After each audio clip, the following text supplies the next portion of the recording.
বিদ্যুতের বিল বাড়ানোর নামে পেছনে চর্চা দিয়ে বিদ্যুৎ দপ্তরকে বেসরকারি করার প্রথম ধাপ হিসাবে স্মার্ট মিটার আমদানি করেছে। একদিকে বিদ্যুৎ দপ্তরকে মানুষের বিরুদ্ধে যুদ্ধ ঘোষণা করেছে, অন্যদিকে মানুষের যে দ্বিতীয় জীবন আমরা বলি সেটা হচ্ছে পানীয় জল। এই পানীয় জলের উপর ইতিমধ্যে তারা ট্যাক্স বৃদ্ধি করে দিয়েছে।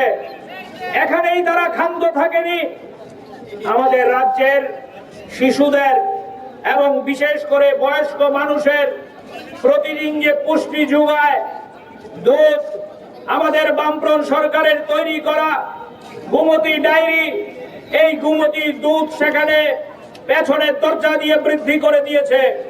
শুধু এখানেই ক্ষান্ত নয়, নানান কায়দায় মানুষের পকেট কাটার উদ্যোগ গ্রহণ করেছে।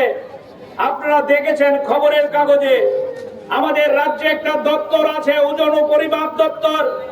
এই ওজন ও পরিমাপ দপ্তরের মধ্যে আমাদের যারা ছোট ক্ষুদ্র ব্যবসায়ী, বড় ব্যবসায়ী থেকে শুরু করে সবাইকে বৎসরে একবার দাঁড়িপাল্লা, বাটখারা এগুলিকে রিনিউ করতে হয়, নবীকরণ করতে হয়। আমাদের রাজ্যের সরকার একটা নোটিশের মধ্য দিয়ে এই রিনিউ লাইসেন্স ফ্রি দ্বিগুণের বেশি বৃদ্ধি করে দিয়েছেন। আমরা জিজ্ঞেস করতে চাই, এটার নাম কি সবকা সাথ সবকা বিকাশের সরকার? এটার নাম কি ডাবল ইঞ্জিনের সরকার? এটার নাম কি জনগণের সরকার? এই সরকারের নাম কি ওই যারা নির্বাচনের আগে স্লোগান দিয়েছিল ভিশন ডকুমেন্টের মধ্য দিয়ে গরিব মানুষের পাশে দাঁড়াবে, তারা আজকে গরিব মানুষের বিরুদ্ধে যুদ্ধ ঘোষণা করেছে।